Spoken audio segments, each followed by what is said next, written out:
రాజ్, అవును, నిన్ను హ్యాండిల్ చేయడం చాలా కష్టం.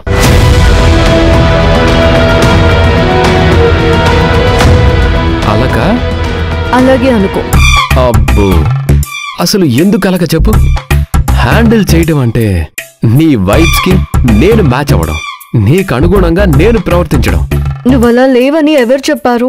అంటే నా ఉద్దేశం, నీకు నేను నా ప్రేమని పంచుదాం అనుకుంటా. నీకు నాకు మధ్య కొంచెం పర్సనల్ స్పేస్ ఉంటే బాగుంటుంది అనుకుంటా. నువ్వేమో బిజినెస్ అంటూ బిజీగా ఉన్నావు. అర్థమైంది రాజ్ గారు. చెప్పండి, ఏం చేయమంటారు?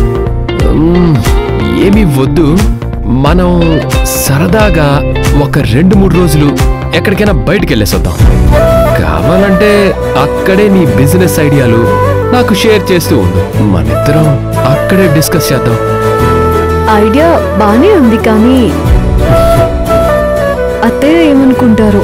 కొత్త జంటని కూడా బయటికి పంపించడానికి ఆలోచించేంత రాక్షస్ అనుకుంటున్నావా మా అమ్మని? చచ్చా, అలా అని కాదు, నాకు కొంచెం సిగ్గుగా ఉంది. వాళ్ళు ఎలా జడ్జ్ చేస్తారోనని.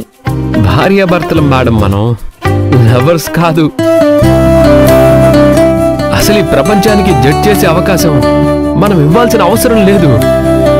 వాళ్ళు తీసుకుంటారు అంతే. అలాంటి వాళ్ళని మనం ఇగ్నోర్ చేయాలి. That's all. ఓకే అబ్బాయి గారు. మరేంటి, వెళ్దామా? ఇప్పటికిప్పుడు ఎక్కడికి వెళ్తాం? బయటికి వెళ్ళడం అంటే ఎంతో దూరాలు వెళ్లాల్సిన అవసరం లేదు. దగ్గరలోనే చాలా బ్యూటిఫుల్ ప్లేసెస్ ఉన్నాయి. మనమే కొన్ని గెస్ట్ హౌస్లు కూడా ఉన్నాయి. కావాలంటే అటే వెళ్ళొచ్చు.